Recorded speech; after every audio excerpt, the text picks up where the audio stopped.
Welcome, your host Gretchen Schmitt, to the GinGee GoodEarth historical programs that are fun-filled, educational, and they're created to amuse you.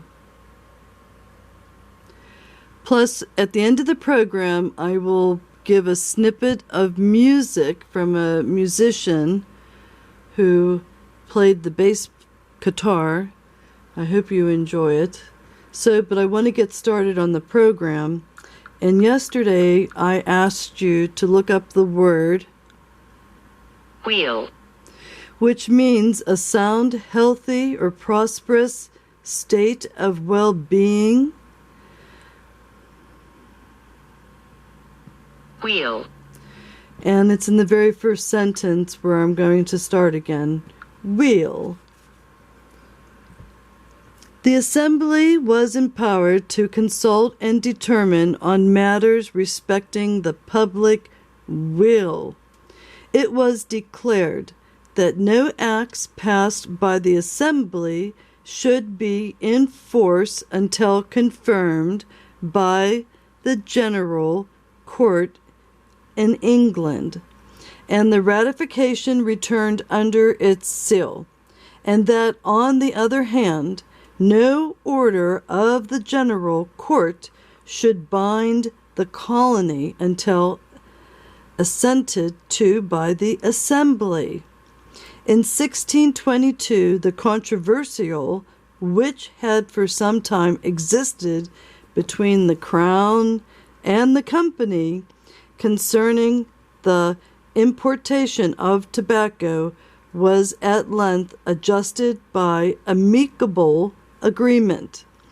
The king had demanded high duties on that article, while he admitted its importation from the dominions of Spain, and had also restrained the company from transporting it directly from Virginia to their warehouses in Holland, to which expedient his exactions had driven them.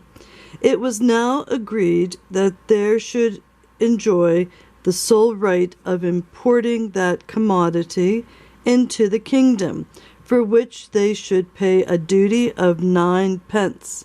per pound, in the lieu of all charges, and that the whole productions of the colony had now greatly increased.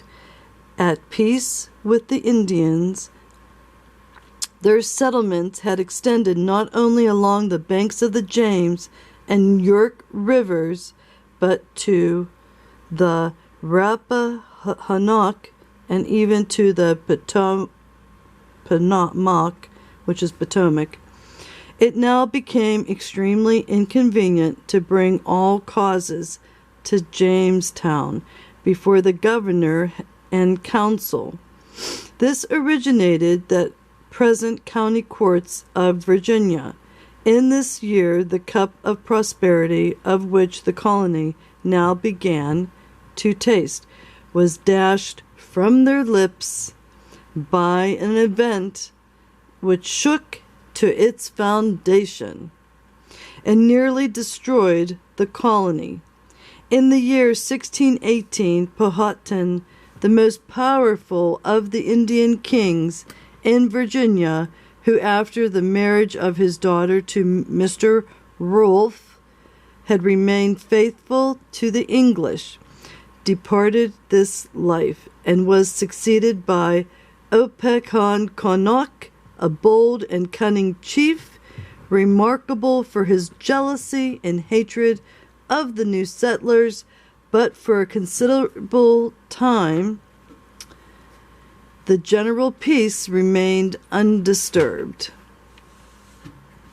The Indians were furnished with firearms and taught the use of them. They were admitted at all times freely into the habitations of the English. As harmless visitants were fed at the tables and lodged in their chambers. The 22nd of March was designated as the day on which all the English were to be at the same instant attacked.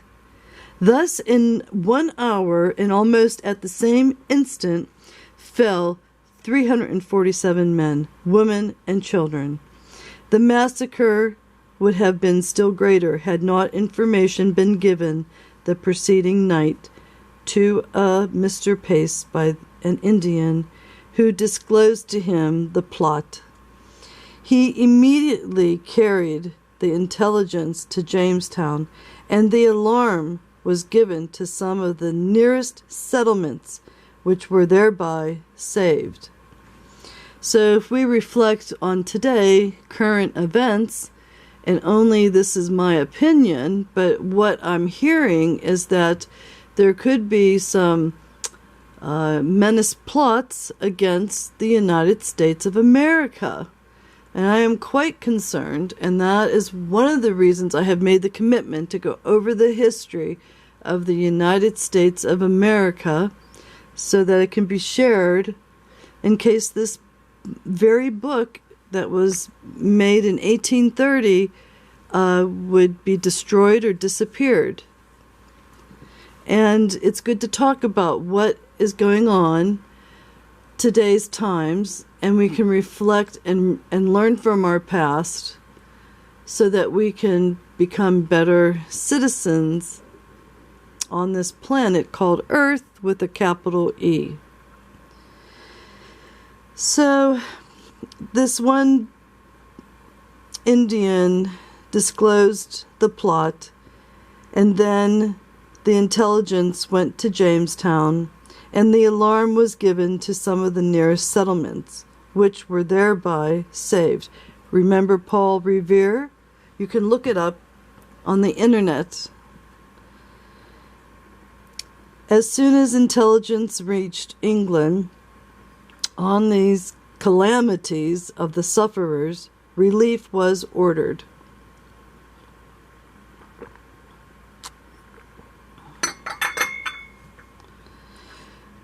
Arms from the Tower were delivered to the treasurer and company, and several vessels were immediately dispatched with articles for their relief.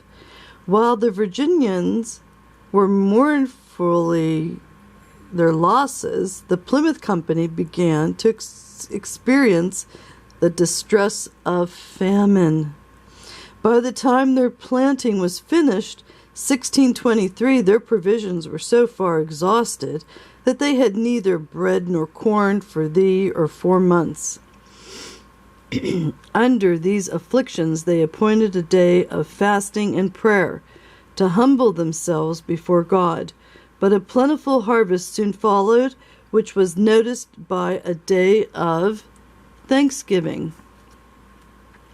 Mr. White, a nonconformist minister of Dorchester, who had prevented some few of his countrymen who had settled around the bay at Massachusetts from returning to England by his assurances of procuring them relief and assistance, formed by great exertions an association of several gentlemen who had imbibed puritanical opinions for the purpose of conducting thither a colony and ordering it as an asylum for the persecution of his own persuasion. In prosecution of their views, a treaty was concluded with the Council of Plymouth for the purchase of part of New England, and that corporation in March of 1627 conveyed to Sir Henry Rosewell and others all that part of New England lying 3 miles to the south of Charles River and 3 miles north of Merrimack River, and extended from the Atlantic to the South Sea. A small number of planters and servants were soon afterwards dispatched under Endicott, a deep enthusiast who, in September of 1628, laid the foundation of Salem. The first permanent town in Massachusetts in the year 1629, soon after the organization of the company under the sanction of the Royal Charter. They resolved a second embarkation for their new colony to support the expenses of which it was resolved that every person who should subscribe £50 should be entitled to 200 acres of land as the first divided. 5 ships were provided for the purpose, and the being laden with cattle and other necessities for the supply of the colony. With 300 persons, men, women, and children, they sailed from the Isles of Wight in May and arrived at Salem in June, where they found Endicott, to whom they brought a confirmation of his commissions as governor. The colony now consisted of 300 persons, of whom 100 removed and settled the town of Charleston, and the remainder continued at Salem. Mr. Hugginson and Mr. Skeleton, distinguished for their learning and piety, both of them resolved to lend important services in laying the foundation of the American church. This faithful servants of Christ cordially engaged at the great design. They embarked with the second party and arrived at Salem 1629. Early in the following year, John Winthrop, who had been appointed governor, and Thomas Dudley, deputy governor, with 1,500 persons, embarked on board of 17 vessels at an expense of upwards of £20,000 and arrived at Salem July 1630. Dissatisfied with this situation, they explored the country in quest of better station and settled in many places around the bay and laid the foundation of several towns, among others of Boston. And on the arrival of Governor Winthrop in July, who was from the time to his death the head and father of the colony, he found the plantation in a suffering state. In the preceding autumn, the colony contained about 300 inhabitants. 80 of them died, and a great part of the survivors were in a weak, sickly state. Their supply of corn was not sufficient for more than a fortnight, and their provisions nearly exhausted.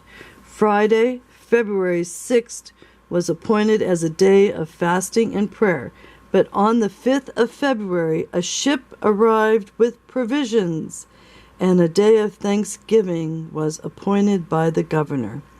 The succeeding winter commenced in December with great severity. A few of the houses which had been erected were comfortable. Unused to such severities of climate, the people suffered severely from the cold. Many of them died from the cold. On the opening of the spring of 1631, health was generally restored in the settlements, but the colony was greatly impoverished. All the provisions that were brought from England were purchased at a very high rate, and by the length of the passage and the severity of the winter, the greater part of their cattle died. The materials for building, the implements of labor, were obtained with great difficulty and expense. This year, great exertions were made for a crop of Indian corn, which was their whole dependence, and it pleased God to give them as an abundant harvest. In the commencement of all the individual settlements, the planters were mindful of their great errand into the wilderness and directed their first exertions to the establishment of the Church of Christ and the institution of the gospel. The first church after the one at Salem was gathered at Charleston, August 27, 1630. Soon after this, a church was organized at Dorchester. The next was at Boston, one at Roxbury, and one at Lynn, and one at Watertown. In less than 2 years from the organization of the first church in Salem, there were in the colony 7 churches, which were indeed golden candlesticks. In 1633 came over Mr. Haynes, afterwards the first governor of Connecticut, and Mr. Stone, Mr.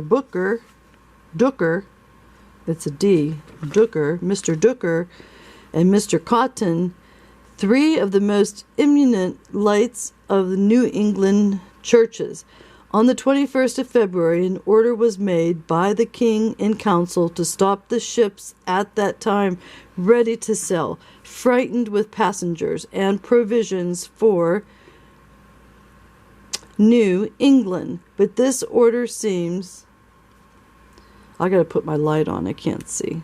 But this order seems never to have been strictly executed, as the immigration still continued without any sensible diminution. Let me now call the attention of the reader to the settlement of Connecticut. The first discovery of the country of Connecticut River was made by the enterprising people of Plymouth in 1633. The Plymouth people determined to undertake the enterprise at their own risk. Preparations were made for erecting a trading house and establishing a small company upon the river. In the meantime, the master of a vessel from Massachusetts who was trading at New Netherlands showed up to the Dutch governor the commission the English had to trade and settle in New England, and that the king had granted these parts to his own subjects. He also desired the Dutch would not build in Connecticut. The Dutch governor requested that the English would not settle in Connecticut until the fair should be determined between them. This appears to have been a piece of policy in the Dutch governor to keep the English back until the Dutch had a firm footing on the river. In September, several vessels went to Connecticut River to trade. John Oldham from Dorchester with a few men traveled through Connecticut to view the country and trade with the Indians. He found that the Indian hemp grew in great abundance in the meadows, and purchased a quantity of it, which upon trial was found to exceed that which grew in England. William Holmes of Plymouth, with his company, having prepared the frame of a house and boards and materials for covering it, immediately put them on board a vessel and sailed for Connecticut. When he came into the river, he found that the Dutch had got in before him, and made a light fort, and planted 2 pieces of cannon